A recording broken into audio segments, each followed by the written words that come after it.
తిరిగి BCN news కి స్వాగతం. యోగాంధ్ర కార్యక్రమంలో భాగంగా ధ్యాన మందిరం నిర్వాహకులు రమాదేవి ఆరా ఫౌండేషన్ ఆధ్వర్యంలో తాడేపల్లిగూడెంలో ప్రజాపిత ఈశ్వరీయ బ్రహ్మకుమారీస్ భవనంలో యోగా మాస్టర్ కరిబండి రామకృష్ణచే యోగా సాధన నిర్వహించారు. ఈ కార్యక్రమంలో మున్సిపల్ కమిషనర్ ఎస్ బాబు, బీజేపీ నియోజకవర్గం ఇన్ఛార్జ్ ఈతకోట తాతాజీ, గట్టి మాణిక్యాలరావు పాల్గొన్నారు. ఈ సందర్భంగా వక్తలు మాట్లాడుతూ ప్రజలు అధిక సంఖ్యలో యోగా డే కార్యక్రమంలో పాల్గొనాలని కోరారు.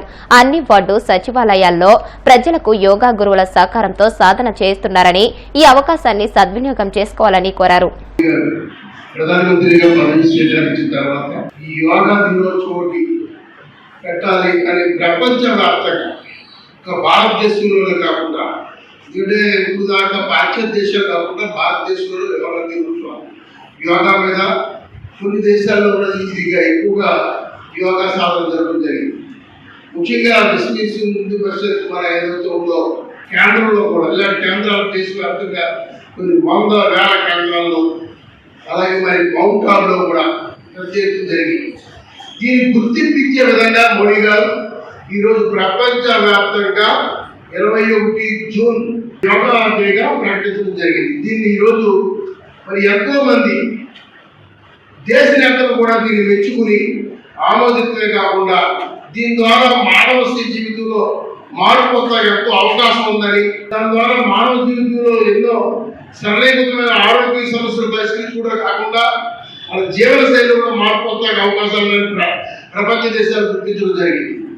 మరి రాబోయే 21 జూన్ విశాఖపట్నంలో పెట్టే పెద్ద కార్యక్రమం, దేశవ్యాప్త కార్యక్రమంకి మరి నరేంద్ర మోడీ గారు హాజరవడమే కాకుండా 42 దేశాల నుంచి ప్రతినిధులు రావడం జరుగుతుంది. అది గొప్ప విషయం అన్నమాట.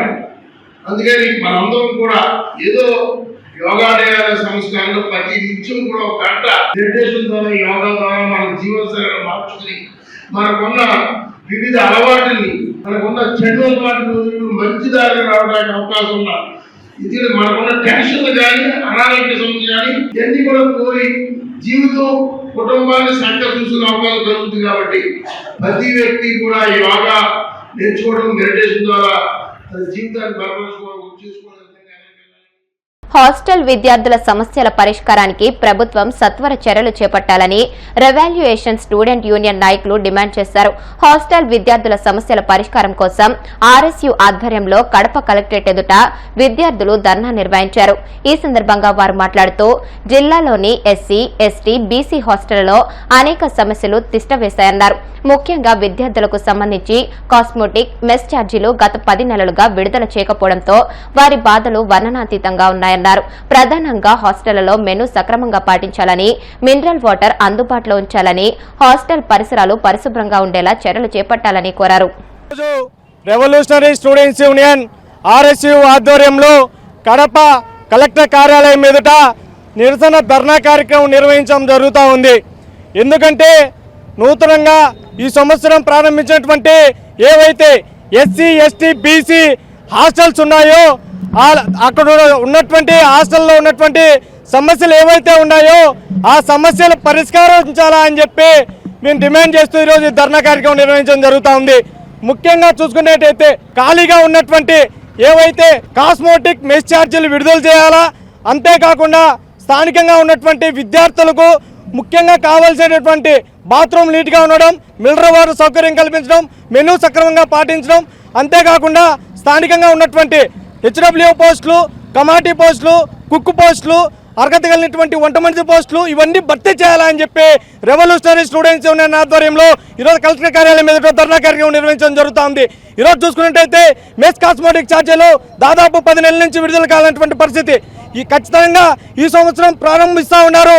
కాస్మోటిక్ మెస్ ఛార్జీలు వెంటనే విడుదల చేసి విద్యార్థులు న్యాయం జరిగే విధంగా ఈరోజు ఉన్నటువంటి ఈ రాష్ట్ర ప్రభుత్వం తీసుకోవాలని చెప్పి రెవల్యూషనరీ స్టూడెంట్స్ యూనియన్ ఆర్ఎస్యూగా మేము డిమాండ్ చేస్తూ ఉన్నాం.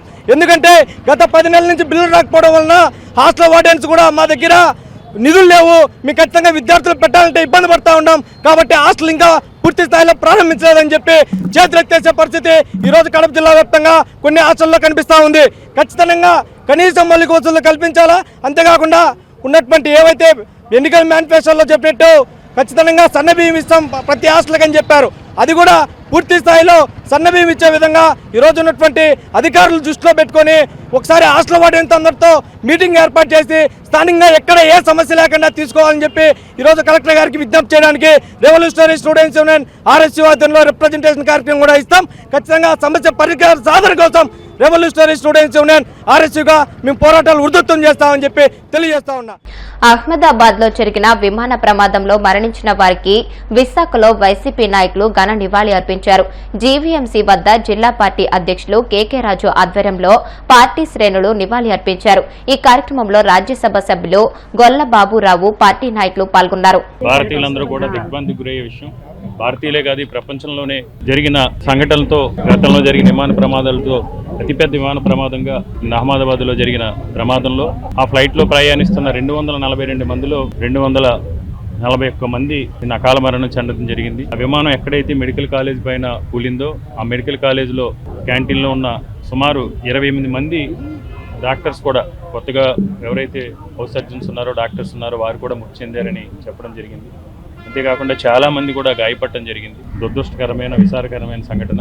దీనికి దిగ్భ్రాంతి వ్యక్తం చేస్తూ వైఎస్ఆర్ కాంగ్రెస్ పార్టీ తరఫున ఈరోజు విశాఖపట్నంలో వారందరి చనిపోయిన వారందరి ఆత్మకు కూడా శాంతి చేకూరాలని, అదేవిధంగా భగవంతుడు వారి కుటుంబ సభ్యులు ఉన్నారో వాళ్ళందరిలోని కూడా మనోధైర్యాన్ని ఇచ్చి వారందరికీ కూడా ఆ భగవంతుడు అండగా ఉండాలని, ప్రభుత్వం కూడా క్షతగాత్రులు కుటుంబాలకు కానీ, చనిపోయిన వారి కుటుంబాలకు కానీ అన్ని రకాలుగా కూడా ఆదుకోవాలని విజ్ఞప్తి.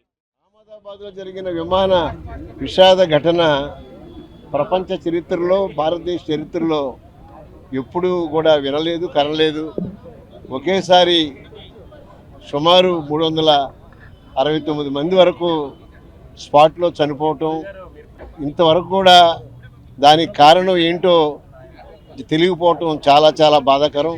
కేంద్ర ప్రభుత్వాన్ని, అలాగే గుజరాత్ ప్రభుత్వాన్ని, వారికి ఇచ్చేటువంటి కాంపెన్సేషను ₹1 చాలదని నేను ఒక ఎంపీగా కోరుతున్నాను. ఇంకా ఎక్కువగా పెంచి వారి కుటుంబాలని ఆదుకోవాలని, వారి కుటుంబాలన్నిటికీ కూడా మనశ్శాంతి కలగాలని భారత ప్రభుత్వం ఇంకా వారికి ఎన్నో ఆర్థిక సహాయాలు అందించి వారి కుటుంబాలు ఎవరైతే ఉన్నారో వారికి ఉద్యోగాలు కానీ, లేకపోతే ఇంకా ఏదైనా సదుపాయాలు కానీ కల్పిస్తేనే నిజమైనటువంటి శాంతి వారి కుటుంబాలు కలుగుతుందని మన విశాఖపట్నం జిల్లా వైఎస్ఆర్ పార్టీ తరఫున ఎంపీగా మోడీ గారిని, అలాగే గుజరాత్ ముఖ్యమంత్రి గారిని ప్రత్యేకంగా విన్నవిస్తున్నాను. వారిని ఖచ్చితంగా ఇలాంటి దుర్ఘటన మళ్ళీ జరగకోకుండా రాష్ట్ర ప్రభుత్వాలు, కేంద్ర ప్రభుత్వాలు జాగ్రత్త పడాలని. ఇది మామూలు విషయం కాదు. ఏ కారణం లేకోకుండా ప్రాణాలు పోవటం అనేది నిజంగా దాన్ని ఏ రకంగానూ మనం ఎలా తీసుకోవాలో కూడా అర్థం కావటం లేదు. కాబట్టి మోడీ గారిని కోరుతున్నాను, దీని మీద ఎంక్వైరీ చేయించి దానికి కారణమైనటువంటి మరి ఎవరైనా వ్యక్తులుంటే వారి మీద కఠిన చర్యలు తీసుకోవాలని, వారి కుటుంబాలకి అనేక విధాలుగా ఆర్థిక సహాయాలు చేయాలని, వారి యొక్క కుటుంబాలకి నిజమైనటువంటి ఆత్మశాంతి కలగాలని విశాఖపట్నం వైఎస్ఆర్సీపీ పార్టీ తరఫున, విశాఖపట్నం ప్రజల తరఫున మరీ ప్రార్థించారు. ట్రాక్టర్ ఢీకొని 4 ఏళ్ల బాలుడు మృతి చెందాడు. తెలంగాణ రాష్ట్రం సూర్యాపేట జిల్లా ఆత్మకూరు మండలం నెమ్మికల్లు గ్రామంలో ఈ విషాదం చోటు చేసుకుంది. గ్రామంలో జరుగుతున్న శుభకార్యానికి కట్టంకూరు మండలం తేలువారిగూడెం గ్రామానికి చెందిన మోక్షిత్ అనే బాలుడు తన తల్లిదండ్రులతో కలిసి వచ్చాడు. బంధువులందరూ గ్రామంలోని దండు మైసమ్మ దేవాలయం వద్ద ఉండగా బాలుడు ఒక్కసారిగా రోడ్డు దాటేందుకు ప్రయత్నించాడు. అటుగా వస్తున్న ట్రాక్టర్ బాలుడిని ఢీకొట్టింది. బాలుడిని ఆసుపత్రికి తీసుకువెళ్లగా అప్పటికే మృతి చెందినట్లు వైద్యులు ధృవీకరించారు. ఈ ఘటనకు సంబంధించిన దృశ్యాలు సీసీ కెమెరాలో రికార్డయ్యాయి. వార్తలు ముగించే ముందు ముఖ్యాంశాలు మరొకసారి. తల్లికి వందనం పథకంలో అర్హులైన ప్రతి ఒక్కరికి సాయం అందిస్తామన్న మంత్రి లోకేష్. 67.27 లక్షల మంది విద్యార్థుల తల్లుల ఖాతాల్లో 8,745 కోట్లను జమ చేసినట్లు స్పష్టం. కొమ్మినేని అరెస్ట్ పై సుప్రీంకోర్టు తీర్పు చారిత్రాత్మకమన్న వైసీపీ ఎమ్మెల్సీ వరదు కళ్యాణి. తప్పుడు వివాదాన్ని సృష్టించిన వారంతా క్షమాపణలు చెప్పాలని డిమాండ్. చీరాల సిల్క్ చీరకు జాతీయ స్థాయిలో గుర్తింపు. ఒక జిల్లా ఒక ఉత్పత్తి ఓడిపి 2024 కింద చీరాల కుప్పడం చీరలు ఎంపిక.